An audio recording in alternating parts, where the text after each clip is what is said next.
أعوذ بالله من الشيطان الرجيم. بسم الله الرحمن الرحيم. ألم تروا أن الله سخر لكم ما في السماوات وما في الأرض وأسبغ عليكم نعمه ظاهرة وباطنة ومن الناس من يجادل في الله بغير علم ولا هدى ولا كتاب منير. وإذا قيل لهم اتبعوا ما أنزل الله قالوا بل نتبع ما وجدنا عليه آباءنا أولو كان الشيطان يدعوهم إلى عذاب السعير. ومن يسلم وجهه إلى الله وهو محسن فقد استمسك بالعروة الوثقى وإلى الله عاقبة الأمور. ومن كفر فلا يحزنك كفره إلينا مرجعهم فننبئهم بما عملوا إن الله عليم بذات الصدور. نمتعهم قليلا ثم نضطرهم إلى عذاب غليظ. ولئن سألتهم من خلق السماوات والأرض ليقولن الله قل الحمد لله بل أكثرهم لا يعلمون. لله ما في السماوات والأرض إن الله هو الغني الحميد. ولو أن ما في الأرض من شجرة أقلام والبحر يمده من بعده 7 أبحر ما نفدت كلمات الله إن الله عزيز حكيم. ما خلقكم ولا بعثكم إلا كنفس واحدة إن الله سميع بصير. ألم تر أن الله يولج الليل في النهار ويولج النهار في الليل وسخر الشمس والقمر كل يجري إلى أجل مسمى وأن الله بما تعملون خبير. ذلك بأن الله هو الحق وأن ما يدعون من دونه الباطل وأن الله هو العلي الكبير. ألم تر أن الفلك تجري في البحر بنعمة الله ليريكم من آياته إن في ذلك لآيات لكل صبار شكور. وإذا غشيهم موج كالظلل دعوا الله مخلصين له الدين فلما نجاهم إلى البر فمنهم مقتصد وما يجحد بآياتنا إلا كل ختار كفور. يا أيها الناس اتقوا ربكم واخشوا يوما لا يجزي والد عن ولده ولا مولود هو جاز عن والده شيئا إن وعد الله حق فلا تغرنكم الحياة الدنيا ولا يغرنكم بالله الغرور. إن الله عنده علم الساعة وينزل الغيث ويعلم ما في الأرحام وما تدري نفس ماذا تكسب غدا وما تدري نفس بأي أرض تموت إن الله عليم خبير. بسم الله الرحمن الرحيم. ألف لام ميم تنزيل الكتاب لا ريب فيه من رب العالمين. أم يقولون افتراه بل هو الحق من ربك لتنذر قوما ما أتاهم من نذير من قبلك لعلهم يهتدون. الله الذي خلق السماوات والأرض وما بينهما في 6 أيام ثم استوى على العرش ما لكم من دونه من ولي ولا شفيع أفلا تتذكرون. يدبر الأمر من السماء إلى الأرض ثم يعرج إليه في يوم كان مقداره 1000 سنة مما تعدون ذلك عالم الغيب والشهادة العزيز الرحيم الذي أحسن كل شيء خلقه وبدأ خلق الإنسان من طين ثم جعل نسله من سلالة من ماء مهين ثم سواه ونفخ فيه من روحه وجعل لكم السمع والأبصار والأفئدة قليلا ما تشكرون وقالوا أإذا ضللنا في الأرض أإنا لفي خلق جديد بل هم بلقاء ربهم كافرون قل يتوفاكم ملك الموت الذي يوكل بكم ثم إلى ربكم ترجعون ولو ترى إذ المجرمون ناكسوا رؤوسهم عند ربهم ربنا أبصرنا وسمعنا فارجعنا نعمل صالحا إنا موقنون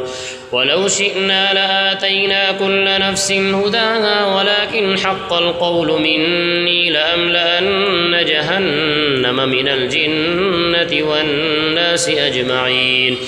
فذوقوا بما نسيتم لقاء يومكم هذا إنا نسيناكم وذوقوا عذاب الخلد بما كنتم تعملون إنما يؤمن بآياتنا الذين إذا ذكروا بها خروا سجدا وسبحوا بحمد ربهم وهم لا يستكبرون تتجافى جنوبهم عن المضاجع يدعون ربهم خوفا وطمعا ومما رزقناهم ينفقون فلا تعلم نفس ما أخفي لهم من قرة أعين جزاء بما كانوا يعملون أفمن كان مؤمنا كمن كان فاسقا لا يستوون أما الذين آمنوا وعملوا الصالحات فلهم جنات المأوى نزلا بما كانوا يعملون وأما الذين فسقوا فمأواهم النار كلما أرادوا أن يخرجوا منها أعيدوا فيها وقيل لهم ذوقوا عذاب النار الذي كنتم به تكذبون ولنذيقنهم من العذاب الأدنى دون العذاب الأكبر لعلهم يرجعون ومن أظلم ممن ذكر بآيات ربه ثم أعرض عنها إنا من المجرمين منتقمون ولقد آتينا موسى الكتاب فلا تكن في مرية من لقائه وجعلناه هدى لبني إسرائيل وجعلنا منهم أئمة يهدون بأمرنا لما صبروا وكانوا بآياتنا يوقنون إن ربك هو يفصل بينهم يوم القيامة فيما كانوا فيه يختلفون أولم يهد لهم كم أهلكنا من قبلهم من القرون يمشون في مساكنهم إن في ذلك لآيات أفلا يسمعون أولم يروا أنا نسوق الماء إلى الأرض الجرز فنخرج به زرعا تأكل منه أنعامهم وأنفسهم أفلا يبصرون ويقولون متى هذا الفتح إن كنتم صادقين قل يوم الفتح لا ينفع الذين كفروا إيمانهم ولا هم ينظرون فأعرض عنهم وانتظر إنهم منتظرون بسم الله الرحمن الرحيم يا أيها الناس النبي اتق الله ولا تطع الكافرين والمنافقين إن الله كان عليما حكيما واتبع ما يوحى إليك من ربك إن الله كان بما تعملون خبيرا وتوكل على الله وكفى بالله وكيلا ما جعل الله لرجل من قلبين في جوفه وما جعل أزواجكم اللائي تظاهرون منهن أمهاتكم وما جعل أدعياءكم أبناءكم ذلكم قولكم بأفواهكم والله يقول الحق وهو يهدي السبيل ادعوهم لآبائهم هو أقسط عند الله فإن لم تعلموا آباءهم فإخوانكم في الدين ومواليكم وليس عليكم جناح فيما أخطأتم به ولكن ما تعمدت قلوبكم وكان الله غفورا رحيما النبي أولى بالمؤمنين من أنفسهم وأزواجه أمهاتهم وأولو الأرحام بعضهم أولى ببعض في كتاب الله من المؤمنين والمهاجرين إلا أن تفعلوا إلى أوليائكم معروفا كان ذلك في الكتاب مسطورا وإذ أخذنا من النبيين ميثاقهم ومنك ومن نوح وإبراهيم وموسى وعيسى ابن مريم وأخذنا منهم ميثاقا غليظا ليسأل الصادقين عن صدقهم وأعد للكافرين عذابا أليما يا أيها الذين آمنوا اذكروا نعمة الله عليكم إذ جاءتكم جنود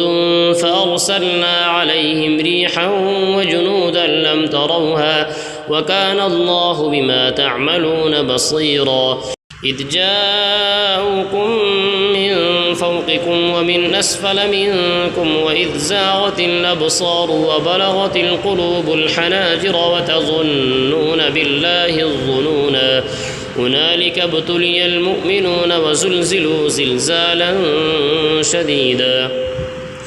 وإذ يقول المنافقون والذين في قلوبهم مرض ما وعدنا الله ورسوله إلا غرورا وإذ قالت طائفة منهم يا أهل يثرب لا مقام لكم فارجعوا ويستأذن فريق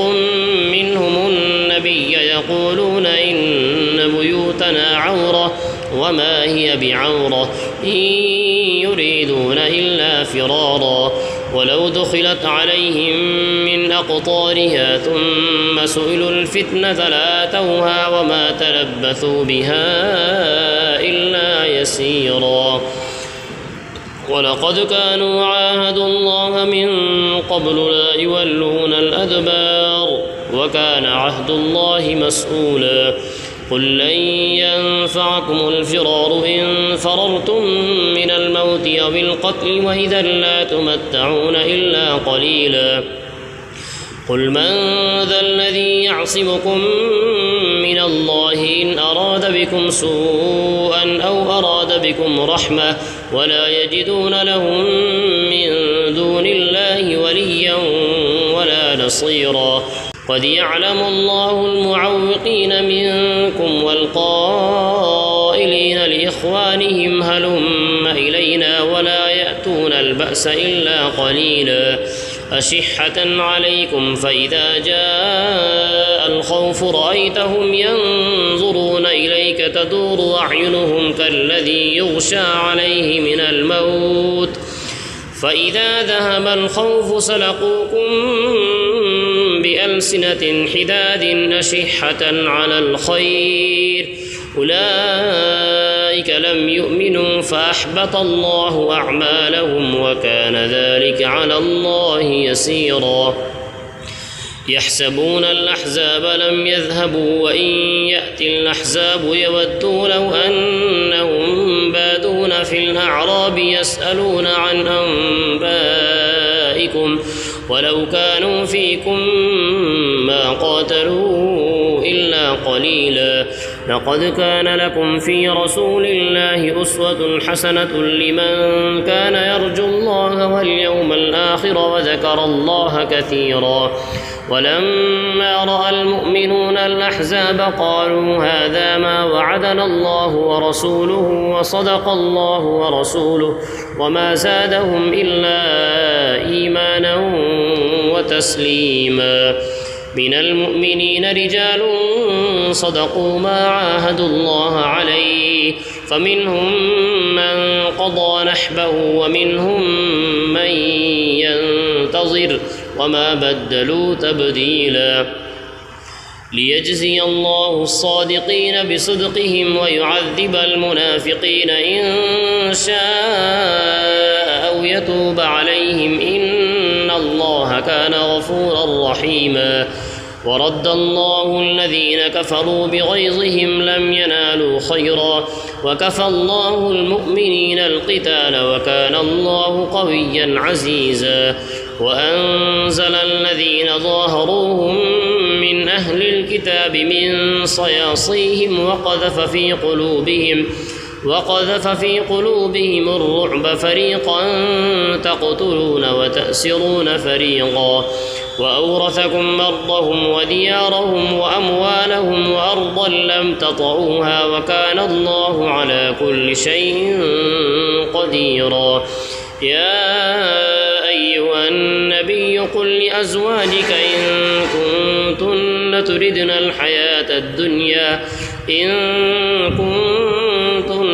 تردن الحياة الدنيا وزينتها فتعالين أمتعكن وأسرحكن سراحا جميلا وإن كنتن تردن الله ورسوله والدار الآخرة فإن الله أعد للمحسنات منكن أجرا عظيما يا نساء النبي من يأت منكن بفاحشة مبينة يضاعف لها العذاب ضعفين وكان ذلك على الله يسيرا صدق الله العظيم. Thanks for watching. Don't forget to like, comment, share and subscribe to Al Wahid channel.